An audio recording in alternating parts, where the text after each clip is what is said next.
Next topic is ohms law. Ohm's law आपने पढ़ा हुआ है बच्चे। ओम्स लॉ क्या कहता है?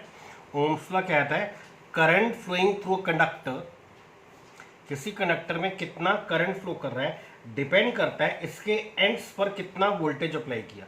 अगर आपने 2 वोल्ट की वोल्टेज दी होगी करंट कम होगा, 10 वोल्ट दोगे करंट और ज़्यादा होगा, 100 वोल्ट दोगे और ज़्यादा होगा, 200 दोगे और ज़्यादा होगा। तो current flowing through a conductor is directly proportional to potential difference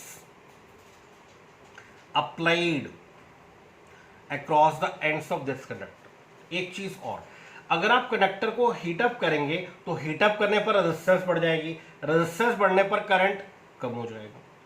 अगर आप कंडक्टर की लेंथ बढ़ा देंगे, लेंथ बढ़ाने पर भी इलेक्ट्रॉन को ज्यादा पाथ फॉलो करना है, कोलिजन बढ़ जाएंगे, रेजिस्टेंस बढ़ जाएगी, रेजिस्टेंस बढ़ जाएगी तो करंट कम। तो करंट सिर्फ पोटेंशियल डिफरेंस पर डिपेंड नहीं करता है, करंट डिपेंड करता है इसकी लेंथ पे, करंट डिपेंड करता है इसके कितना टेम्परेचर उस पर। तो करंट सिर्फ पोटेंशियल डिफरेंस पे तब डिपेंड करता है जब बाकी की कंडीशंस चेंज ना हो। तो आपको लिखना क्या है? The current flowing through a conductor is directly proportional to potential difference applied across the ends of this conductor provided the physical conditions of the conductor are kept constant. अगर conductor की physical condition change ना हो तो current किस पर depend करता है? Potential difference applied. अब अगर ये इसके प्रोपोर्शनल है तब ये इसके प्रोपोर्शनल है, then we can write V is proportional to I।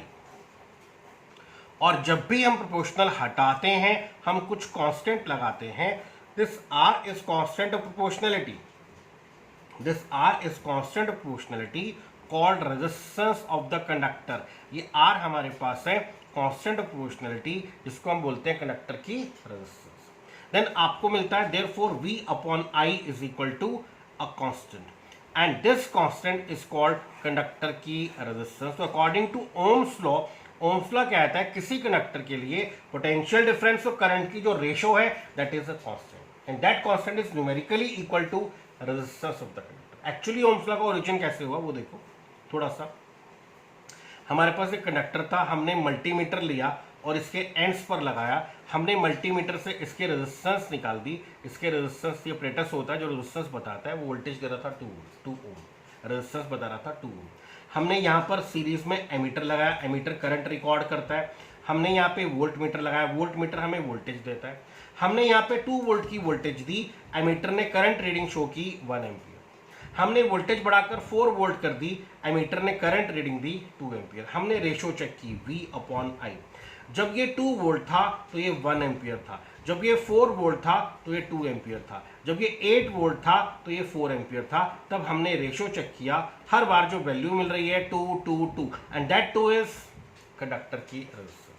तब हमने कहा किसी कंडक्टर के लिए पोटेंशियल डिफरेंस और करंट की जो रेशो होती है that is a constant and that constant is numerically equal to resistance of the conductor. वो जो कांस्टेंट एक्चुअली ये ओम्स लॉ है, V upon I is a constant and that constant is numerically equal to conductor की resistance. अब यहां से ये बना, यहां से ये बना, बट ये डेफिनेशन करेक्ट नहीं थी।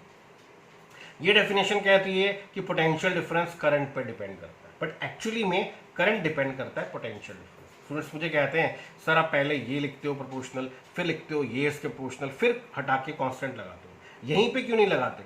यहाँ पे इसलिए नहीं लगाते क्योंकि ओम्स लॉ का ओरिजिन यहाँ से है। V और I की ratio is the constant, that constant is equal to R। इससे ये बना, बट ये डेफिनेशन कहती है कि पोटेंशियल डिफरेंस करंट पर डिपेंड करता है, that is wrong. Current depend करता है कि कितना वोल्टेज आपने दिया है, तो I is proportional to V and VI graph कैसा होगा ओम्स लॉ के लिए? ऑब्वियस है, प्रोपोर्शनल है दोनों V एंड I, तो VI graph is a straight line. ये याद रखें, क्लियर?